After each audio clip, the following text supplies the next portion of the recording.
In addition to that, there's about 5 other major things she's handling, but I've asked her, the VP today, because she's the most qualified person to do it, to lead our efforts with Mexico and the Northern Triangle and the countries that help. We're going to need help in stemming the movement of so many folks, stemming the migration to our southern border. Okay. Do you have any plans to visit the border? At some point, we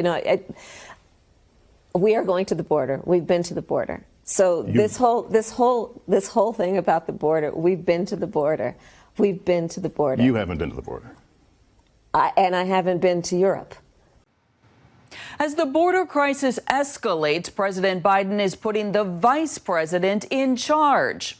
Welcome back, everyone. An abysmal response. Those are the words used by Arizona State Attorney General Mark Brnovich describing the Biden administration's response to the border. Yeah, he's calling on Vice President Harris to be replaced as the border czar, claiming she's done nothing to help with the border crisis. It's just about to get even worse, with the Biden regime now predicting a mass migration event at the border and a, quote, massive influx of migrants, as if we haven't had that already. Where's Alejandro Mayorkas? Where's border czar Kamala Harris looking into the root causes of this? Is Jen Psaki going to circle back to it? We'd love to know. It's hardly unusual for politicians to tour the border, but this trip was closely watched because of the timing.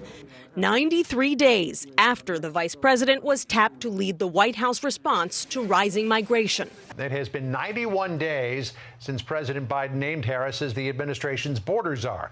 Republicans have heavily criticized her for not visiting the border since then, though she has made other trips to places like Guatemala.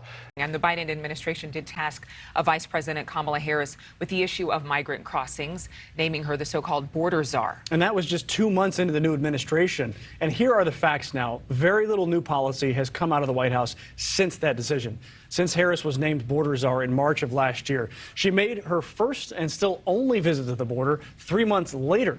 The plan devised by the White House was to address migration in Central and South American countries. At that time, there were 188,000 migrant encounters in July of 2021. 1 year later, that number has jumped to just shy of 200,000. While women and children faced 100-degree weather, shortage of food and water, the administration's response remained non-existent. Where is the border czar? Vice President Harris. Meantime, Vice President and border czar Kamala Harris facing some back. And this will be her first visit to the U.S.-Mexico border region since she was appointed as the border czar by President Biden. President Biden tapped Kamala Harris, Vice President Kamala Harris, to be the border czar.